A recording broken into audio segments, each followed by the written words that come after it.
আজকে সৌদির রিয়াদের একটি প্রাচীনতম গ্রামে গিয়েছিলাম, যেখানে যেয়ে দেখলাম অনেক অনেক খেজুর গাছ।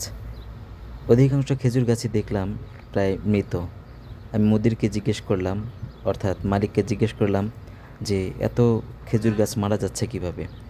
তিনি বললেন প্রত্যেকটা জিনিসেরই একটা বয়স থাকে, আর বয়স শেষ হলেই মারা যায়। আর এই খেজুর গাছগুলোর বয়স হলো 200 বছরের বেশি, অর্থাৎ তার দাদার দাদা এই গাছগুলোকে লাগিয়েছে। সুবহানাল্লাহ।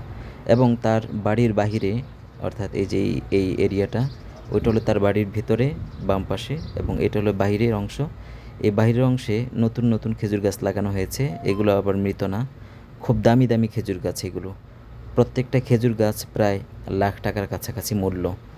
এবং আমি তার সাথে বললাম, আপনি কি আর এখানে খেজুর বাগান করবেন কি না? তিনি উত্তরে বললেন, অবশ্যই আমি আবার এখানে খেজুর বাগান করব, এবং এর জন্য একজনের সাথে আলোচনা করেছি, তারা 5 লক্ষ রিয়াল চেয়েছে। সুবহানাল্লাহ, 5 লক্ষ রিয়াল!